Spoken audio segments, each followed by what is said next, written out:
할렐루야. 사순절 특별 5일차에 오신 여러분을 진심으로 환영하고 축복합니다.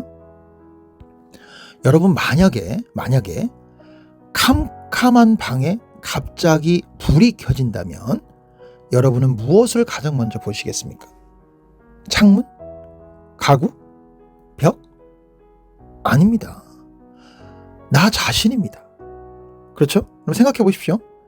캄캄한 방에 있다가 갑자기 불이 켜지면 가장 먼저 뭘 합니까? 자기 옷 확인하죠? 머리 만지죠? 얼굴을 만질 겁니다. 왜요? 내가 어떤 상태인지 보고 싶기 때문이에요. 여러분 이게 빛의 목적입니다. 빛의 목적. 여러분 빛은 나 자신을 보게 하려고 주신 겁니다. 아멘. 자, 오늘 본문을 보십시오. 창세기 1장 3절에서 4절 말씀입니다. 같이 읽겠습니다. 시작. 하나님이 이르시되 빛이 있으라 하시니 빛이 있었고 빛이 하나님 보시기에 좋았더라. 하나님이 빛과 어둠을 나누사. 아멘. 우리 하나님이 천지를 창조하실 때 가장 먼저 만드신 게 바로 빛입니다. 빛. 왜요? 어둠을 밝히기 위해서. 보이지 않는 것을 보게 하기 위해서. 그런데 가장 먼저 봐야 할 것은 나 자신입니다. 나 자신. 여러분 우리는 솔직히 나 자신을 보기 싫어합니다. 왜요? 더럽고 형편없으니까. 부끄럽고 수치스러우니까. 그런데 여러분 나 자신이 얼마나 더럽고 형편없는지 보지 못하면요 절대로 저 여러분의 속에 창조성을 드러낼 수가 없습니다. 그리고 남을 변화시킬 수도 없습니다. 그럼 이 빛이 누구입니까? 요한복음 1장 1절에 이런 말씀이 있습니다. 태초에 말씀이 계시니라. 이 말씀이 하나님과 함께 계셨으니 이 말씀은 곧 하나님이시니라.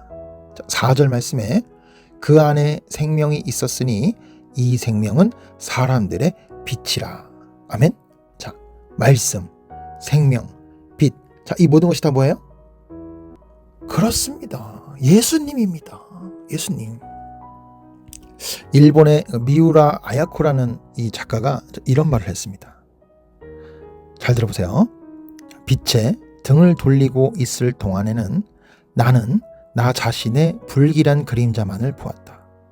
그러나 빛 쪽을 향했을 때 그림자는 사라지고 거기엔 성스러운 따뜻한 빛만이 있었다.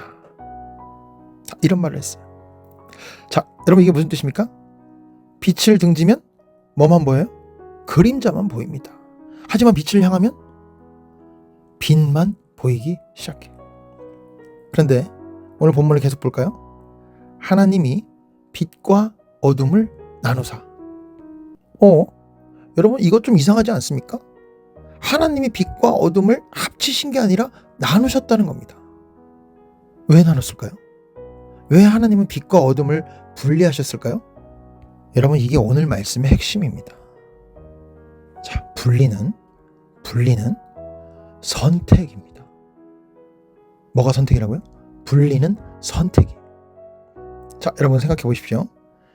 내 속에는, 저 여러분 속에는 언제나 빛과 어둠이 공존합니다. 자, 빛의 생각이 있고 어둠의 생각이 있어요. 사랑의 마음이 있고 미움의 마음이 있습니다. 용서의 마음이 있고 원망의 마음이 있어요. 다 있습니다. 그런데 우리는 매일 매순간 뭘 합니까? 선택해야 합니다. 무슨 선택이에요? 빛을 선택할 것인가? 어둠을 선택할 것인가? 여러분 혹시 배우자와 다툰 적 있습니까? 애인과 또 자녀에게 또 화를 냈습니까? 그때 어떤 생각이 들으셨어요? 내가 옳아. 저 사람이 잘못했어. 이게 무슨 생각이에요? 어둠의 생각입니다.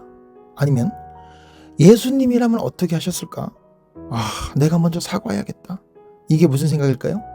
이게 빛의 생각입니다. 여러분 예수님을 믿는다고 늘 행복하고 다 편한 게 아닙니다. 사실은요 예수님 믿으면 더 갈등이 생겨요. 더 갈등이 심해집니다. 왜요? 계속 싸우니까 그래요. 뭐가 싸웁니까? 빛의 생각과 어둠의 생각이 계속 싸우니까 그래요. 그래서 성령 충만은 사실 갈등 충만이기도 합니다. 맞죠? 여러분이 빛이 되려면 어떻게 해야 합니까? 착하게 하면서 살면 될까요? 선한 일을 많이 하면 될까요? 기도 열심히 하면 될까요? 물론 그것도 중요합니다. 그런데 가장 중요한 것이 뭔지 아십니까? 내 허물을 드러내는 것입니다. 나의 허물을 드러내는 거예요. 여러분, 허물을 감추는 게 아니라, 허물을 자꾸 감추는 게 아니라 오히려 드러낸다는 거예요.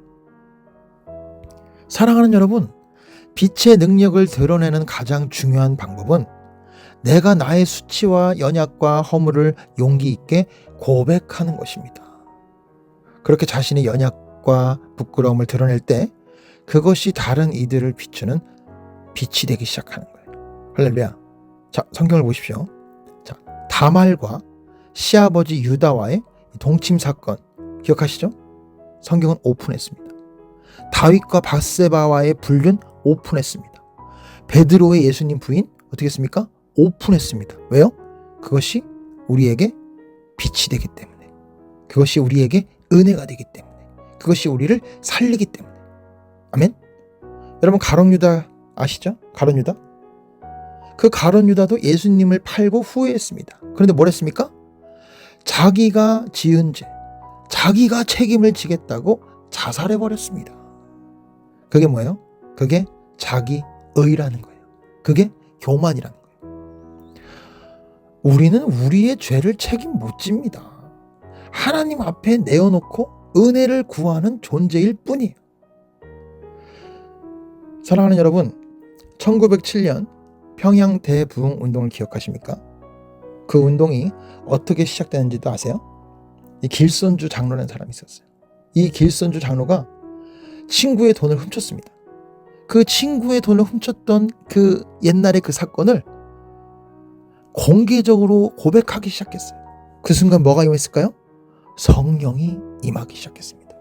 사람들이 회개하기 시작했어요. 부흥이 일어나기 시작했어요. 할렐루야. 여러분, 감추고 가는 것이 행복이 아닙니다.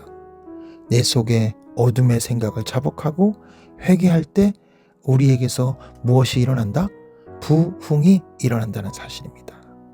그냥 지금까지 살던 대로 혼돈과 흑암에 살 수 없습니다. 우리는 나가야 돼. 어디로 나가야 돼요? 빛으로 나가야 돼요. 그래야 다 살 수 있기 때문에. 오늘 말씀을 붙들고 우리가 어떻게 적용하며 살아야 될까요? 여러분, 성령님께 간절하게 물어보십시오. 주님, 제 안에 어떤 어둠이 있습니까? 주님, 제가 숨기고 있는 수치가 무엇입니까? 주님, 제가 드러내야 할 허물이 무엇입니까? 혹시 배우자에게 화낸 것 있습니까? 여러분, 고백하십시오. 혹시 자녀에게 상처 준 것 있습니까? 고백하십시오. 부모님께 불효한 것 있습니까? 고백하십시오. 목사의 마음에 상처 준 것 있습니까? 고백하십시오. 그것을 드러낼 때 그것이 빛이 되는 줄 믿습니다. 그것을 고백할 때 그것이 은혜가 되는 줄 믿습니다.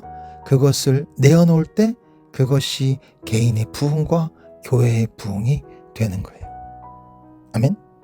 사랑하는 여러분, 우리는 더 이상 어둠 속에 살 수 없습니다. 빛으로 나아가야 합니다. 빛을 선택해야 합니다. 빛의 생각을 선택해야 됩니다. 빛의 삶을 선택해야 됩니다. 그리고 용기 있게 우리의 허물을 자꾸 숨기는 것이 아니라 드러내야 합니다. 그것이 진정한 빛의 삶이에요. 이 40일의 사순절의 여정 가운데 여러분이 빛으로 나아가기를 바랍니다. 매일 매순간 빛을 선택하기를 소망합니다. 그리고 용기 있게 여러분의 허물을 드러내십시오. 그래서 여러분이 세상을 비추는 진정한 빛이 되기를 바랍니다. 빛으로 나아가는 여러분, 빛을 선택하는 여러분, 빛이 되어 세상을 비추는 여러분 되시기를 예수 그리스도의 이름으로 축복합니다. 할렐루야.